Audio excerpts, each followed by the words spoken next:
we were kind of unique because other places did other kinds of music. Nobody was really doing traditional folk music or traditional world music or cultural music like we were. Why do you think the Cedar stuck around? I think it was the quality of the music and the quality of the people involved, volunteers. People started just loving that place and really having ownership. And it was caring the about ownership, it was the community. But the perspicacity of you guys cannot be understated. I mean, That's a good word. Say that again. perspicacity. Perspicacity. Yeah.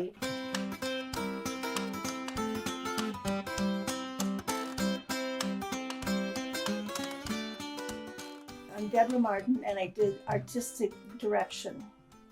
You were Pretty the much. artistic director. Yeah. And I'm Ann Dotson Boe. Met my husband at the Cedar, danced our first dance together. Had my first kiss with him right outside in the parking lot.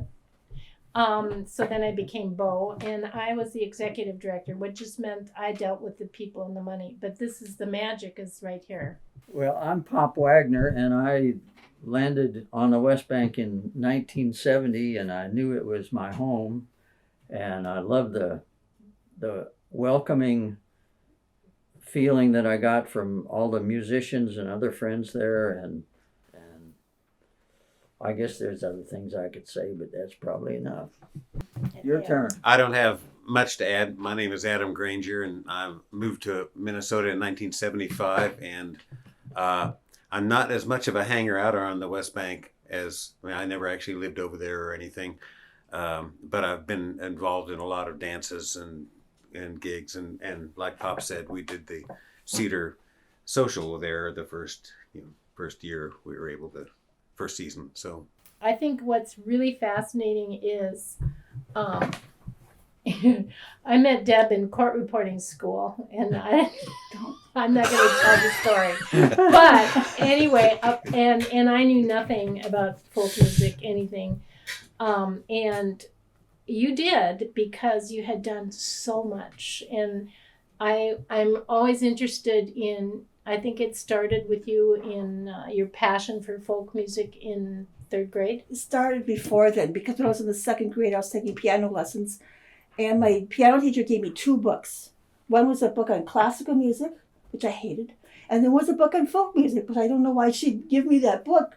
But there were songs in there. I used to read the things like "Darling Nellie Gray" was one of the songs in there. It was "Darling Nellie Gray, they have taken you away, and I'll never see my darling anymore." I used to read that and think, well, where did they take her? Yeah. What happened to her? It was kind of always like an anchor or a salvation because I had kind of a difficult childhood, and it was like my way to relate, because a lot of the ballads are very sad, and so I related to them because I thought I'm not alone. Yeah. There's other people just as miserable as I am. So Pop, you were the very first one of any of us to go into the Cedar when it was still a theater. It What was a was that movie. about? It was a movie theater. Right. Yeah, I was living on the West Bank, and I was a member of the June Apple Musicians Co-op, and our first kind of co-op gig was playing for the intermission at the movie theater, and I think they gave us $5 and tips and popcorn. Yeah. When was that? That must have been mid-70s. Early 70s, because I arrived in 1970, and I think we formed the co-op in 1973. I'm thinking about when you moved on the West Bank and lived in the West Bank School of Music. Were you doing concerts? What's the first thing you did? The very first thing I organized was at the Whole Coffee House, an evening for Woody Guthrie music. Yeah. And it was a fundraiser for the Committee to Combat Huntington's Disease. And that was the first thing. I was there. No kidding. Somebody said, oh, call this person, it might have been you, of the June Apple Co-op, but I'd never heard of that. Yeah. And then I met all you guys. Yep. But how did you get into concerts? Well, I got into a dispute with Jerry Rao. We had a little... Oh, Jerry Rao. Oh my gosh. We didn't agree on something because he was going to organize a concert with the Boys of the Lock, which I didn't know who they were. I had no clue. I thought it was bluegrass or something. I didn't know what it was. And he said he was going to do it. And then he said, I'm not going to do it. Why should we bring in out-of-town people when we've got perfectly good local people here? And I said, okay, fine, I'll do it then. And then once I say something, I have to do it. So you continue to get local people, but then also, mostly after the Boys of the Lock, you did a lot of Irish music. A lot of really interesting traditional music that never would have gotten here. At least, Well, I did the festivals on the West Bank, so I was kind of harbored there, you know. And then What years were those, you think? the first festival was 1979, Okay. and then 1980, and then we did a festival in 1985 at St. Catherine's Church.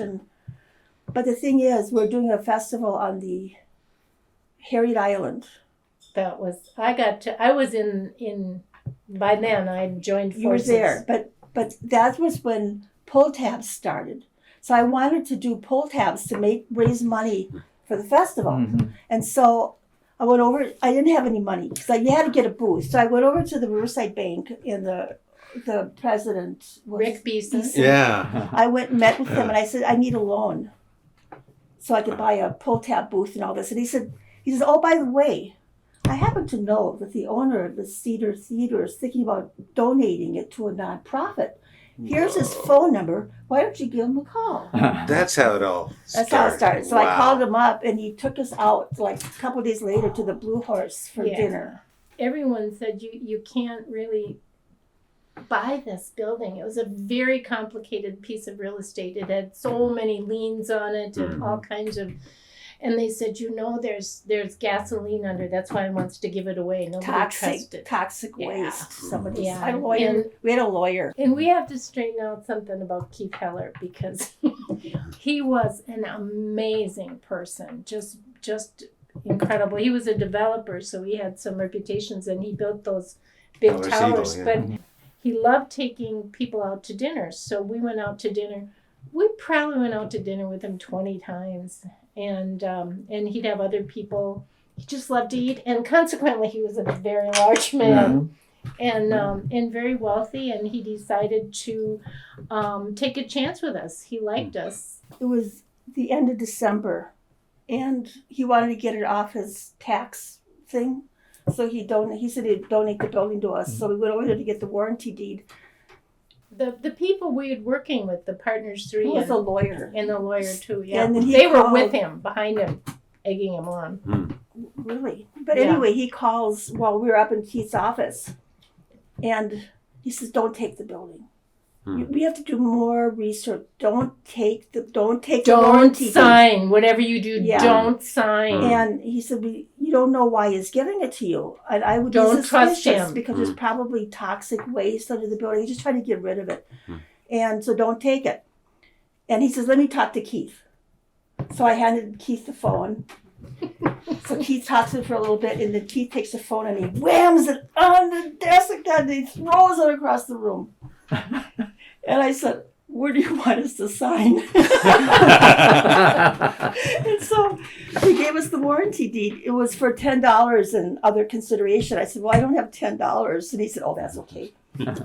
It was so musty and full of water, and it was pretty awful. And Supposedly, while the stump was there during a concert one night, somebody threw a couch from the balcony across the street onto the roof of the I thought it was Theater. a TV set. I didn't see the TV, but there was a typewriter and a jug of apple cider. I mean, people just had fun throwing things Makes up. you wonder, like, why was there a typewriter up there? Was it like a frustrated writer? Like, I'm never going to finish this novel. Yeah. What's the story behind that? Yeah. Yeah.